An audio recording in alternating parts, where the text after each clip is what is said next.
Unajua watoto wako wanaweza kuwa si wako, lakini ni wako. Okay, you as a mom.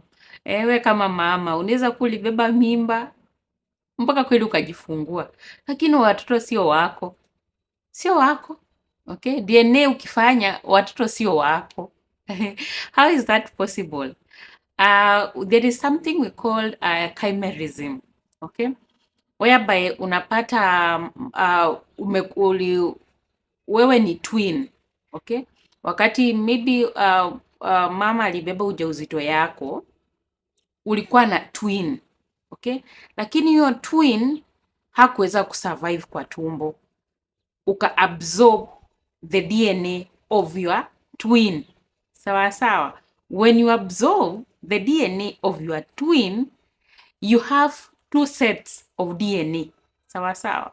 When you have two sets of DNA, this happens even kwa animals ama wanyama. Unaweza pata paka, hii side ni black, hii side paka ni white. Okay, it's the same thing that can also happen in human beings. Okay, so unapata uko na two different sets of DNA. Sawa sawa.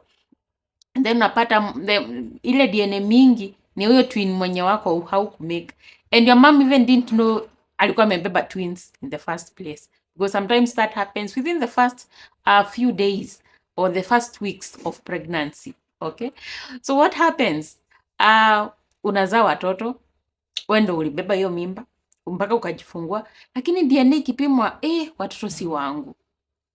DNA nasema watoto si wako. It is because during fertilization, sometimes it can happen that in the reproductive tract or the reproductive system of you as a woman, it contains the DNA of the twin that did not make it. So actually it means that you have the children are for your twin sister. Your twin sister who did not make it, and you, the one you are not even aware of, you had a twin. Even your mom didn't know had carried twins. Okay, so you find that you have babies and they are not your babies, they are your twin sisters' babies. Okay, as the DNA now suggests.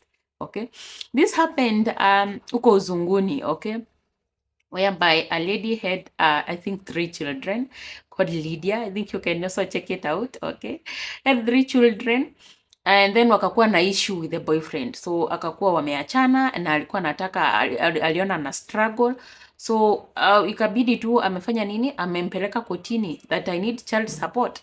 On doing child support, there they are very keen that you have to do DNA of both the mom and the dad to make sure these are your children. Okay, and the result came back, all the 3 children si watoto wa huyo mama, lakini ni watoto wa the husband or the now the boyfriend mwenye amepelekwa kotini for child support.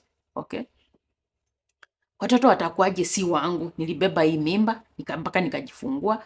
All people waliniona nikibeba hii mimba. What do you mean watoto si wangu?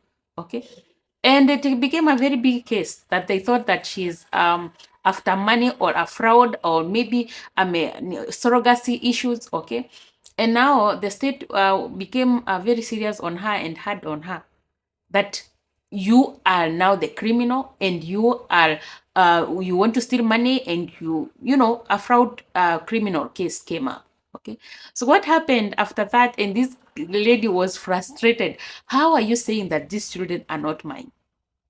Even the grandchildren, the grandparents can testify that our watoto ni wangu. Okay, but the DNA saying they are not your children. Okay, so what happened at that time, she was also, I think, pregnant, and the state actually said, I want you to go in labor. They sent a lawyer.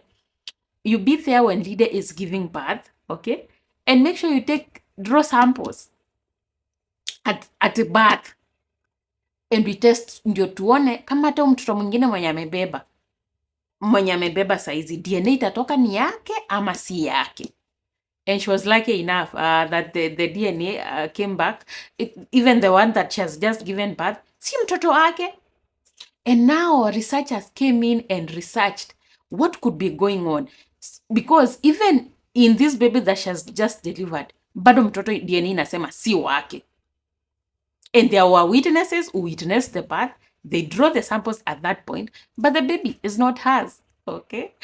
So the researchers, they made it realize there is something called chimerism, like I've just mentioned, whereby she had a twin, that twin didn't make it, and she absorbed the DNA of the twin.